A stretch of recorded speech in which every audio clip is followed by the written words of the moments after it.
Hey motorsport fans, and welcome to Final Lap. Today we're diving into a shocking situation that's got everyone talking. Lewis Hamilton is in trouble. What was supposed to be a bold new chapter at Ferrari is starting to look more like a cautionary tale.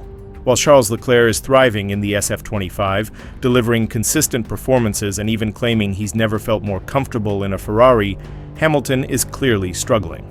And not just a little, he's miles off his teammates' pace. The Saudi Arabian Grand Prix made that painfully obvious. Leclerc managed tire degradation like a chess grandmaster, stretching his first stint on mediums while maintaining a strong, steady pace. The data doesn't lie. He was right up there with the leaders, including Verstappen and Piastri. Meanwhile, Hamilton, stuck in the midfield. When we compare the race data, the gap is brutal. In the first stint alone, Hamilton was over 1.4 seconds slower on average. And it only got worse from there. He wasn't quicker than Leclerc at any point in the race. Not once. This isn't just a bad weekend. This is a red flag. We're talking about a 7-time world champion, one of the greatest of all time, completely outclassed by his teammate.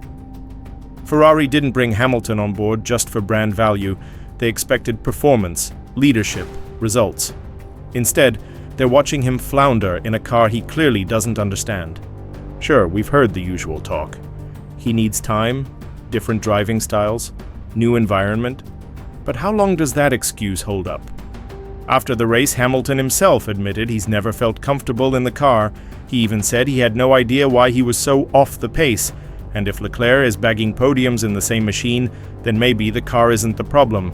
At least, not entirely. Team principal Frédéric Vasseur defended Hamilton, saying he needs confidence and time. That might be true, but the reality is also knocking on the door. Hamilton is 40 years old. He spent over a decade dominating in a Mercedes tailor-made for him. Now he's in a completely different beast, and it shows. The braking, the handling, the power delivery, nothing seems to come naturally to him right now. At Mercedes, Hamilton had the luxury of shaping the car to his driving style. At Ferrari, it's the other way around. He now has to adapt to a well-established structure, and that's a serious clash with Ferrari's rigid and traditional approach. This culture clash is adding pressure and making it even harder for Hamilton to integrate with the SF25, a car that wasn't designed with him in mind. In a moment of frustration, Hamilton joked that he'd need a brain transplant to drive the SF25 properly. It might have been a joke, but it says a lot. The 7-time champ admitted he has zero confidence in the car. Nothing he tries seems to work.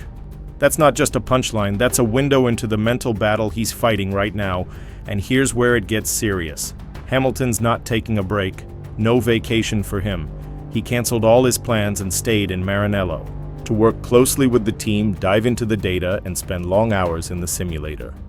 Something he famously avoided during his Mercedes years. But he knows this is different. He knows that if he doesn't crack this soon, his return might be remembered for the wrong reasons. Leclerc will also be spending a few days in Maranello, but the contrast couldn't be clearer. One driver is pushing to stay ahead, the other is scrambling to catch up. Ferrari now finds itself in an unusual situation. Their star veteran is underperforming, while their longtime hope is finally delivering. And with major regulation changes looming in 2026, they need both drivers at the top of their game, not just one. Behind the scenes, frustration is starting to spill over. The higher-ups at Ferrari, including Vasseur, are reportedly growing impatient. Publicly, they're still showing support, but internally, the pressure is mounting. Hamilton doesn't have the same adjustment period he had at Mercedes. Vasseur has been blunt. Ferrari needs results now.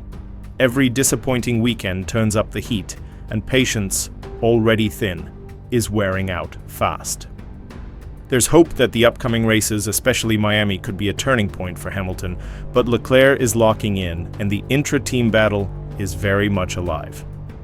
So here's the big question. Is this just a rocky start, or are we witnessing a legend fade? The legacy is undeniable, but Formula One doesn't care about legacy. It only cares about results.